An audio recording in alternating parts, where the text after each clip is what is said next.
Once Upon a Christmas Time by Thyra Ferré Bjorn. Chapter 5.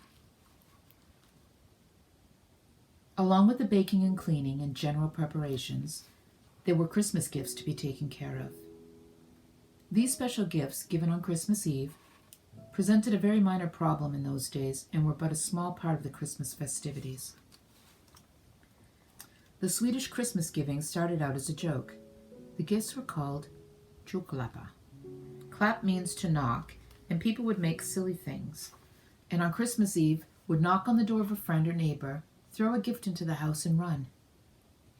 There are so many stories based on this sort of giving, which soon broadens into another channel. The children of long ago were led to believe that the god Thor's bucks brought the gifts to the household, and as a symbol of this, bucks, big and small, were made out of straw. They became so popular that, though the belief was discarded, the bucks lived on. And even in this age, if you travel to Sweden at Christmas time, you will see Christmas bucks brought out as decorations. They are sold to people everywhere.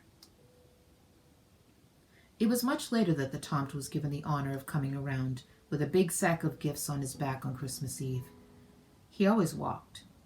He walked hundreds and hundreds of miles, and although Sweden is the land of reindeer, there was never even a rumor that he drove one, or that a reindeer had anything to do with Christmas. It was believed, however, that only good children received gifts.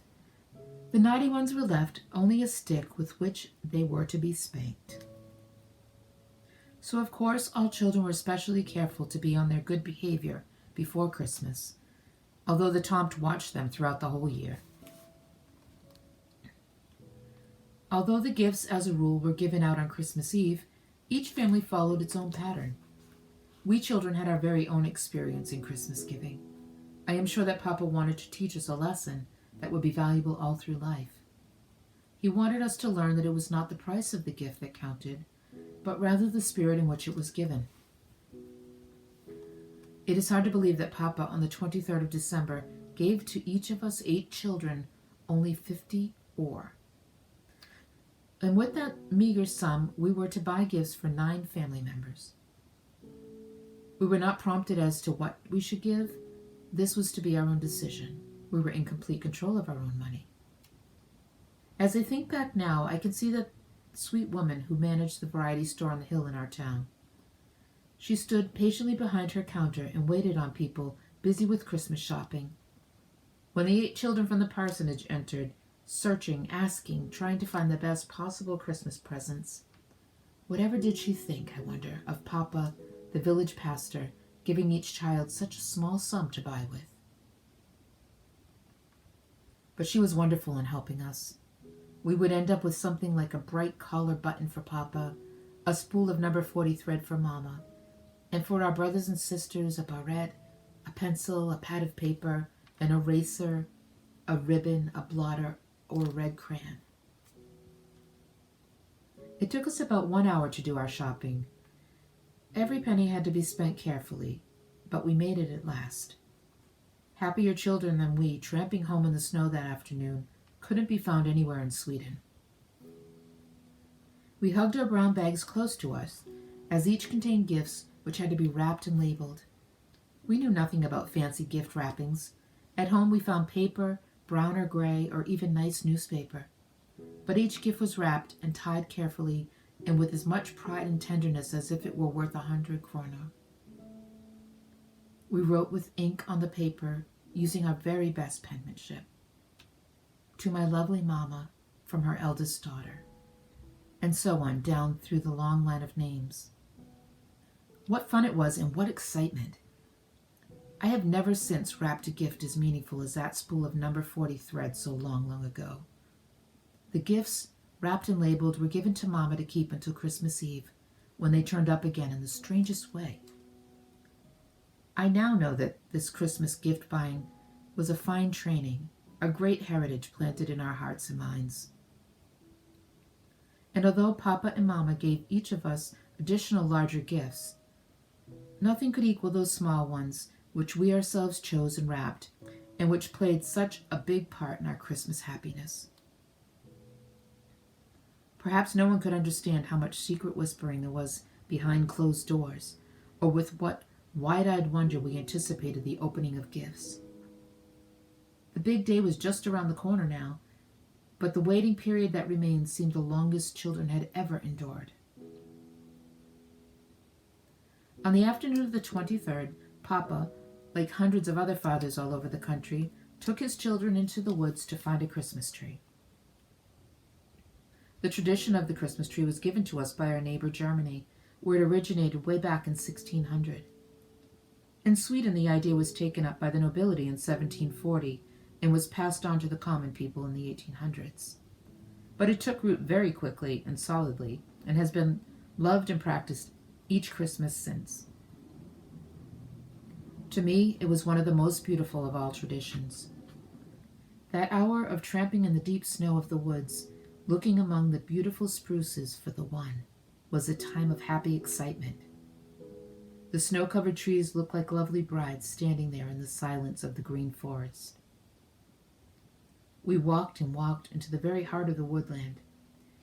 Here and there a bird would fly up, frightened by our invasion. In the snow there were prints of the fox and the rabbit, and sometimes even a deer or an elk. I can see Papa now, an axe over his shoulder, leading the long line of children. Then suddenly there came through the forest the echo of someone's chopping, far, far away. Some lucky family had found their tree. Papa was very critical. Some of the trees were too bushy, some too short, some too tall, some too thin, and the branches of others were not even. Never had Papa been more critical of our judgment. But finally the long-awaited words came. I think we have found our Christmas tree. This spruce is just about perfect. He would measure it with his eyes, looking it up and down, and we would stand there breathless, unable to move, just waiting. Finally, Papa would lift the axe, and then it was the sound of our tree chopping that echoed through the woods. We would brush the snow off it as best we could. Then each of us would take hold of some part of it and begin our long, happy walk home. It was really going to be Christmas now. Nothing could confirm that fact better than carrying home the Christmas tree. That particular night all over Sweden, there were mysterious goings-on. Behind closed doors, all the things for decorating the tree were assembled. They had been put away in boxes or drawers, and in our house only Papa knew where they were kept. On a tray were the bucks and the rest of the decorations made from the gingerbread dough and strung with new white strings. The figures had eyes of raisins, and the plump little men had red buttons of sugar candy on their coats. The angels were white and glossy with sugar frosting. On another tray lay the tassel candy, wrapped in fringed tissue paper, and the confect, a candy especially made for the tree and always bought in the store. The small white candles were there, just enough of them, and red apples to hang beneath and balance each candle. We always had real candles, and no one ever thought of the possibility of fire. I never remember one tree burning up when I was a child in Sweden. The night before Christmas Eve, everything had to be in order. The scene had to be set because on the 24th, we had to wake up to a perfect house, shining and beautiful, to go with the joy and the sparkle in our hearts. And that night we dreamed about the big shining Christmas star and the gifts and the parties and the fun and play and laughter and gladness everywhere.